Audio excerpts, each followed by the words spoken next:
Hey mes pépitos, bienvenue dans ce nouveau podcast. Comme vous avez pu le lire dans le titre, aujourd'hui je vais vous faire un comeback sur ma dépression parce que j'ai reçu énormément de questions. Mais pour toutes celles et celles qui viennent d'atterrir sur ma chaîne, bienvenue déjà pour commencer. Et bonjour, je m'appelle Anisha et à mes heures perdues, je fais 2-3 petits podcasts. Et du coup, je vous dis juste, n'hésitez pas à vous abonner à ma chaîne, à mettre un petit like si vous aimez ce type de vidéo. Je vous invite donc à vous servir quelque chose à boire, à grignoter quelque chose avec moi, enfin bref, voilà, juste de partager un petit moment de chill avec moi. Je vous prie déjà de m'excuser pour toutes les fois où je vais buter, pour toutes les fois où je vais chercher mes mots, pour toutes les fois où je vais tout simplement me louper. C'est parce qu'en fait, je n'ai pas préparé ce podcast. Non, je n'ai pas de script. Non, je ne réfléchis pas, je n'ai pas songé à m'écrire quelque chose, je me suis juste pris des notes pour ne pas oublier de mentionner 2-3 choses, mais c'est tout, je n'ai rien préparé sur les podcasts et je crois que je vais juste réagir à chaud et vous expliquer en fait avec mes mots qui me viennent maintenant en fait, tout simplement parce que je trouve que ça a l'air plus honnête de cette façon-là plutôt que de tout scripter, de tout millimétrer et juste essayer de laisser parler ma voix sur quelque chose, sur un sujet en particulier. Enfin bref, voilà, vous avez compris le délire quoi. Donc pour comprendre ma méthode de pensée actuelle, il faut refaire un petit bond en arrière, hein, parce que sinon vous allez rien capter à ce que je vais vous dire. Mais en gros, quand je me suis su en dépression, je sais pas si je le dis correctement, mais bon, on va dire que c'est ok. Déjà, ça m'a mis un coup de massue. Hein. Vraiment, je voulais pas me mettre la vérité en face. Et ça, c'est le plus compliqué, je pense, quand on est en dépression, parce qu'on le sait au fond de nous-mêmes, mais c'était pas possible de me dire que je l'étais. C'était pour les autres, c'était une émotion que les autres avaient le droit d'avoir, mais pas moi, parce qu'encore une fois, je vous le dis, je suis une maniaque du contrôle et aussi une maniaque de vouloir tout le temps être Madame Parfaite. Si je pouvais avoir ce nom-là, je pense que je dirais prom sur celui-ci, vous voyez ? J'étais tellement dans le souci du détail que je me censurais à mort. Je exprimais mes émotions et ma façon de penser, mais toujours en essayant de faire attention à ce que je disais, en m'enchaînant en fait finalement sur ma façon de penser, sur ma façon de m'exprimer, parce que j'avais peur d'être trop brute, j'avais peur de blesser les gens, j'avais toujours peur en fait du jugement des autres. Et en fait, si je vous ai caché ça pendant un petit moment, c'est aussi parce que je ressentais comme ça, parce que j'avais peur que vous me dites mais Anisha, pourquoi est-ce que tu vis ça, et de minimiser en fait ce que je vivais. Donc en fait, quand j'ai appris que j'étais en dépression, et c'est de moi-même que je me suis dit non mais là il y a un problème, faut que j'aille voir quelqu'un, c'est que j'étais foncièrement agressive, j'étais tout le temps en colère, je pleurais tout le temps, je faisais des crises d'angoisse mais genre à en pleurer, je ne dormais pas de la nuit, j'avais peur d'aller à quelque part. En fait, j'étais devenue un petit peu comme on va dire une personne asociale et qui voulait rester en fait dans son coin. Je passais mes journées dans le lit pour vous dire. Je n'avais plus du tout envie de me lever. C'est mon chien qui venait me gnousser à côté, qui essayait de me tirer pour que je sorte du lit. Mais pour vous expliquer à quel point cette ampleur avait pris quelque chose de beaucoup trop grand en fait dans ma vie. Maintenant que ça fait 2 ans que je suis une thérapie, j'ai une autre approche et une autre vision sur ma dépression, mais c'est vrai que quand on vit les choses, on n'arrive pas à prendre du recul sur ce qui s'est passé. Et maintenant que j'ai une vision beaucoup plus claire sur les états émotionnels de ce qui s'est passé dans ma tête et dans ma vie en règle générale, je sais exactement ce pourquoi est-ce que j'ai fait cette descente aux enfers là. J'ai balbutié, je suis désolée. Mais réellement, c'était une descente aux enfers que j'ai mal gérée en fait, tout simplement. Mais à quelque part, cette descente aux enfers là, je me suis répétée encore une dizaine de fois il me semble, mais ça a été hyper bénéfique pour ma santé mentale. Je m'explique, parce que vous allez certainement me dire, mais Anisha, comment ça se fait que pour toi, tu vois les choses positivement ? Eh bien déjà, comme je suis une maniaque du contrôle, j'avais du mal à lâcher prise. Même encore aujourd'hui, j'ai vraiment du mal à lâcher prise sur n'importe quel sujet. C'est compliqué réellement pour moi. J'avais du mal à montrer mes émotions. Je me censurais à chaque fois sur les sujets sur lesquels je voulais discuter parce que soit c'était pas approprié, soit parce que en fait c'était m'attiser en fait les foudres, ou alors tout simplement me faire mal voir par les gens. Mais là, comme je suis plus comme ça, parce que j'ai plus envie d'être comme ça réellement. J'ai envie d'être simplement Anisha avec ses défauts et ses qualités.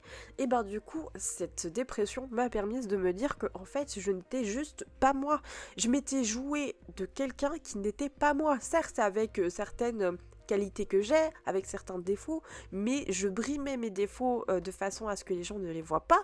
Et en fait, les gens, à chaque fois qu'ils me voyaient, ils me prenaient pour le Saint Graal, sans déconner. Ils pensaient que j'étais la personne parfaite. J'ai eu beaucoup de retours où les gens me disaient, mais Anisha, j'en ai marre de t'entendre parce que oui, mais il faut faire comme elle, tu vois, elle essaie de comprendre, ou elle, machin, et toujours essayer de me comparer en fait à la personne que je n'étais pas ou que j'essayais d'être. Vous voyez ? Donc je ne laissais plus la place à quelque chose d'authentique, à quelque chose, à une personnalité réelle, et une personne en fait qui était réelle, parce qu'en fait c'était un personnage fictif que je me mettais dans ma tête, et il fallait absolument que je ressemble à ce personnage fictif que je me mettais dans ma tête. Donc c'est-à-dire une femme qui est parfaite en tout point, que ce soit dans sa façon de s'habiller, que ce soit dans son élocution, dans sa façon de parler, que ce soit dans sa façon de se présenter. Enfin voilà, il fallait absolument qu'on ne me reproche à aucun moment aucune faute, et même quand j'avais des fautes, mais c'était devenu incroyable. Pour vous expliquer à quel point chaque jour je notais ma journée et comment j'étais. Autant vous dire qu'il n'y avait jamais de notes qui dépassaient le 5. Hein. Il faut savoir que c'était de 0 à 10. Moi, je dépassais jamais le 5. Hein. Pourtant, le 5, c'est la moyenne. Moi, j'étais toujours en dessous. Et même si j'avais des choses positives et que j'avais réagi positivement dans ma journée, ou que j'avais fait des choses réellement super dans ma journée, et ben du coup, pour moi, ce n'était jamais assez, et c'était jamais une note positive. C'était toujours une note négative. Et du coup, ça m'a mis en fait une sorte de challenge, et du coup j'étais devenue hyper compétitive quoi. Donc du coup, si les gens, mes collègues de travail par exemple, étaient d'une façon très compétitive sur un sujet, il fallait que je le sois autant qu'eux. Ou alors si j'étais pas assez bien dans ce sujet là, il fallait que je devienne hyper compétente et en très peu de temps. Donc je ne me laissais pas le choix de fauter, et quand je fautais, et ben du coup j'allais dire je m'auto-sabotais à quelque part, mais c'est pas vraiment un auto-sabotage. Je me faisais une propre morale et je m'auto-punissais en fait. Je sais pas si vous arrivez à comprendre jusqu'à où ça allait. Donc je vous le dis, déjà pour planifier les choses, tout ce que je vous dis là, c'est ma propre vision des choses, c'est ma propre vision de la vie en fait. C'est ce que j'ai pu apprendre de mes erreurs, et c'est ce qui m'a permis de mûrir et de grandir en fait, tout simplement. Mais c'est vrai que cette dépression pour moi a été positive parce que j'ai pu reposer les bases, même si ça a pris du temps, et même encore maintenant, hein, je me découvre encore de nouvelles choses, je me découvre une nouvelle mentalité, et en fait je dois me réapprivoiser d'une façon ou d'une autre, parce que comme j'ai tellement brimé la vraie moi, le personnage fictif que je m'étais fait dans ma tête a pris un ampleur mais incroyable en fait sur ma vie, et du coup ça a fait tout bizarre à la moitié de mon entourage, de dire stop, de dire non, de m'imposer, de ne jamais de ne pas en fait tout simplement me brimer ou m'enchaîner, et c'est compliqué pour eux aussi également en fait. Ce qu'il faut savoir, c'est que dans une dépression, ça touche pas que la personne intégrée, ça touche aussi l'entourage. Et malheureusement, pour moi, mes relations ont pâti, mais très très cher en fait, sur tous mes états émotionnels. J'ai des amitiés qui ont pété, j'ai des gens qui m'ont tourné le dos, j'ai moi-même tourné le dos à certaines personnes, soit parce que j'ai remarqué qu'elle m'apportait plus rien, ou alors que c'était peut-être une relation qui ne m'était pas due à ce moment précis de ma vie, vous voyez. Et c'est ok en fait avec ces choix-là parce que il faut être en harmonie avec soi-même. Si je dois donner un conseil en fait à tout le monde, dépression ou pas dépression, c'est qu'il faut impérativement trouver une harmonie avec soi-même. C'est pas grave que les gens vous tournent le dos, c'est pas grave s'il y a des gens qui rentrent dans votre vie, qui rentrent dans votre vie, qui sortent de votre vie. Oui, Anisha, tout va bien, hein, c'est n'importe quoi. C'est pas grave si vous vous disputez avec des gens, c'est pas grave si malgré vos opinions, il y a des gens qui ne sont plus là. C'est tout simplement parce que en fait, vous leur apportez rien. Il faut arrêter d'être hypocrite 2 secondes. On sait qu'il y a des gens qui viennent vers vous par intérêt. Moi, je sais qu'il y a des gens tout d'un coup, ils viennent vers moi et c'est que par intérêt. Et ça, c'est quelque chose, je le sais très bien et malgré tout, je leur laisse une chance et à chaque fois, je me fais avoir. Donc du coup, j'ai arrêté d'être gentille en fait, d'être genre en mode oui vas-y viens entre dans ma vie parce que d'une part ça me blesse et d'autre part en fait c'est donner du temps à des gens qui n'en vaut pas la peine. Alors moi je me dis pas que je suis un exemple à tout prix, je laisse quand même rentrer des gens mais je suis méfiante, voilà. Alors moi je le dis, je suis une personne hyper méfiante. Et en fait, ce que j'ai appris à aimer surtout, ce sont mes défauts. Parce que mes qualités, il n'y a pas de souci. Hein. Ça, je pense que pour tout le monde, les qualités, on veut les crier sur tous les toits. Par contre, les défauts, ah non, hein, il faut surtout pas les montrer. Et ça, c'est un problème de société, enfin, selon moi. Parce que ça fait partie de nous et parce qu'en fait, on est tous et toutes différentes. Il faut arrêter de jeter la pierre, en fait, à ces défauts parce qu'ils sont là pour une bonne raison. Voilà.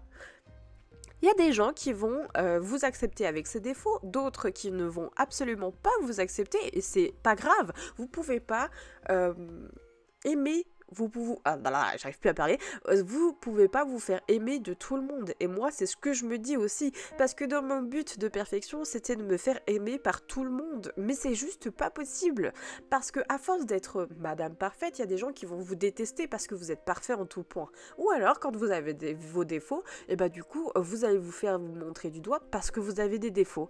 Et voilà, ma foi, il faut être en accord et en harmonie avec soi-même. C'est pour ça que j'ai préféré la deuxième option. C'est que au moins, les gens qui restent avec moi savent pourquoi est-ce qu'ils sont avec moi et parce qu'en fait, je sais que malgré mes défauts, ils continuent à m'aimer, ils continuent de me suivre, ils continuent d'être là.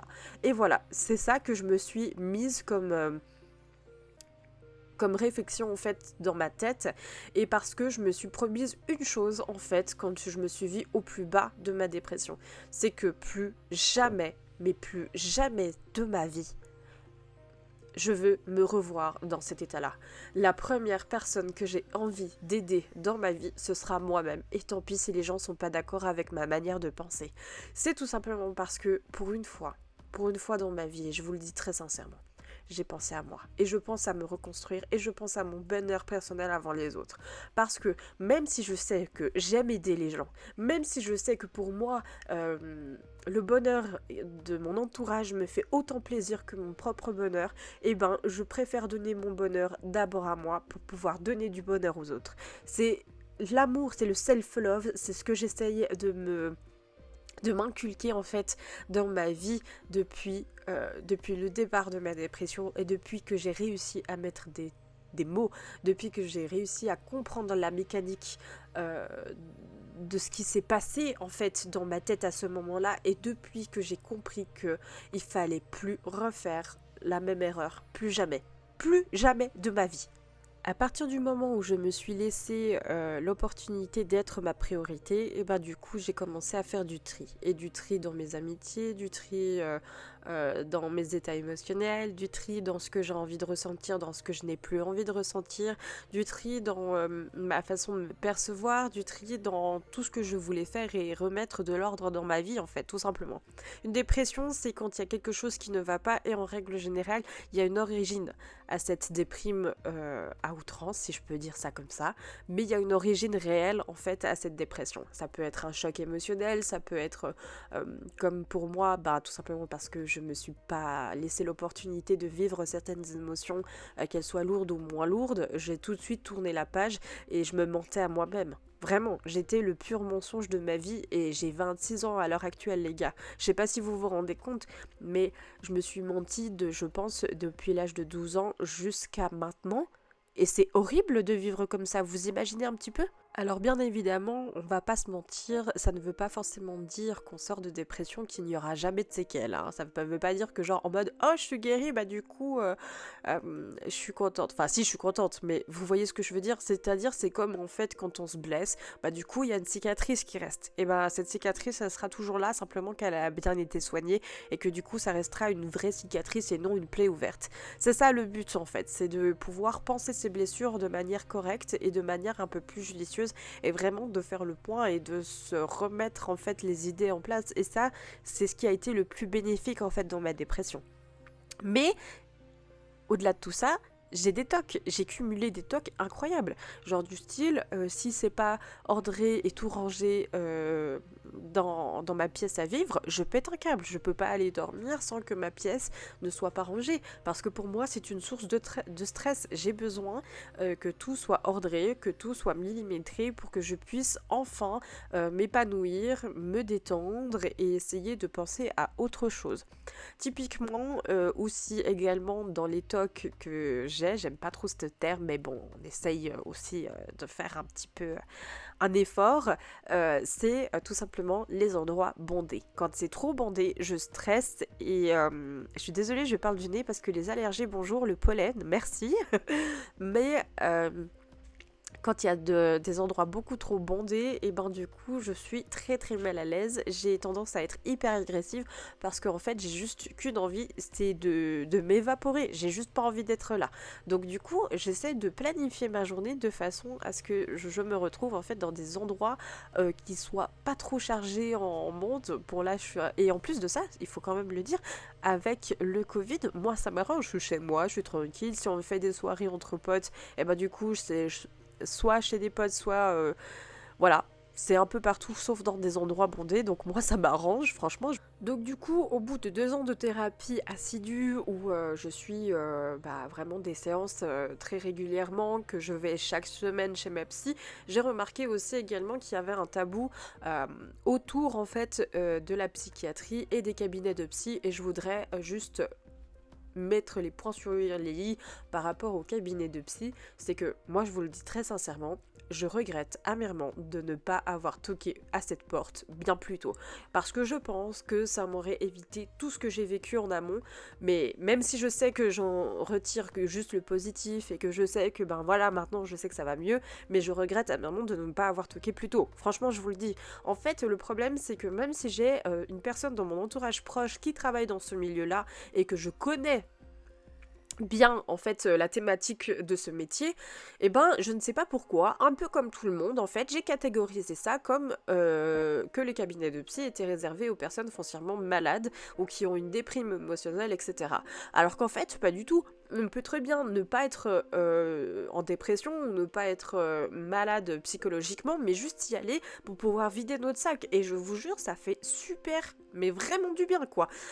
D'avoir quelqu'un en face de vous qui vous connaît pas, ni d'Adam ni d'Ève, qui va pas vous juger, qui va juste simplement vous écouter et partager peut-être, vous donner des solutions quand vous prenez pas assez de recul par rapport à ce qui s'est passé dans votre vie, bah franchement, c'est juste insane le truc. Vous vous rendez pas compte le nombre de choses que je remarque dans ma vie de tous les jours, je suis même contente d'aller voir ma psy actuellement. Sujet rien à voir, mais je suis grave désolée, mais là ça me saoule, je suis saoulée, ça fait 15 000 fois que je recommence ce petit morceau d'audio, tout simplement parce que soit on entend des bruits arrière qui me plaisent pas, soit il y a des gens qui m'interrompent dans ce podcast, ou alors tout simplement les chiens qui aboient en plein milieu, c'est fabuleux. Je sais que c'est pas du tout pour me plaindre ce podcast, mais voilà, c'est pour vous montrer un peu les aléas de ce que je vis en ce moment. Là je suis absolument trop